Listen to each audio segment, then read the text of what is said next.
Hi everybody, I hope you're having a great day. In this video I'm going to be covering El Diablo. Now there's been several iterations of El Diablo over the years, with the first one being Lazarus Lane and the second one being Raphael Sandoval. But for the sake of this video, I'll be covering the most current and most well-known iteration of El Diablo, whose real name is Chato Santana, also having the alias Black King's Knight.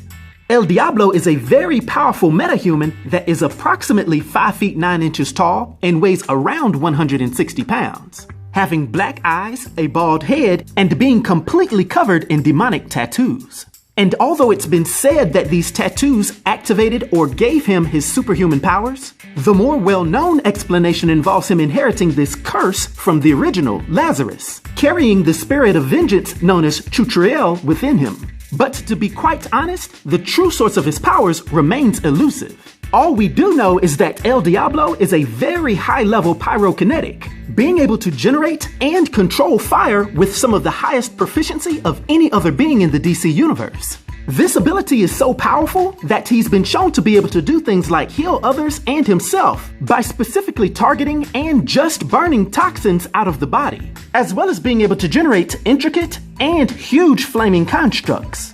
There are also no known limits to the amount of heat that he can tolerate or produce, with him taking on a completely different looking form when he fully powers up, then being fully covered from head to toe in flames and developing demon-like wings, which also allow him to fly.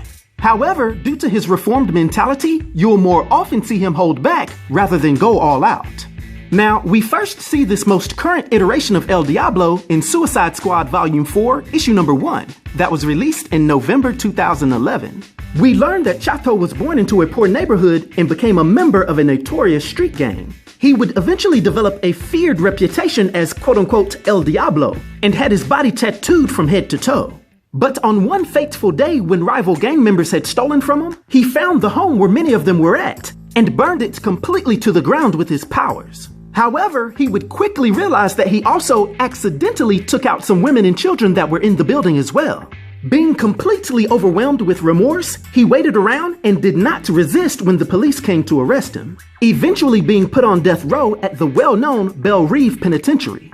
But Administrator Amanda Waller would soon have him in her sights, choosing him as a potential candidate for her new Suicide Squad, which was a secret government-backed team of convicted supervillains. And after surviving a potentially lethal training exercise to test his loyalty, he would officially become a member of the Suicide Squad. El Diablo would go on to have many different adventures with his new teammates, occasionally having issues with the fluid morality of his teammates, but overall being driven by a strong desire to atone for his past sins. More recently, his efforts for redemption would land him an unexpected pardon, where he would leave Belle Reve to go back to his old neighborhood. The only thing is, when he gets here, his fighting days wouldn't be over, because he'd then come against a heavily armed local gang that was being led by a superhuman leader that goes by the ominous name Bloodletter, which would mean that Chato is back in the superhero business. Now, for his powers and abilities and his influence on the DC universe, for my 1 to 10 rating, I'll give El Diablo Chato Santana a rating of 7, which is a master rating. I hope everyone enjoyed this video. I'll talk to you next time. Be sure to like, subscribe, and join the new Sage.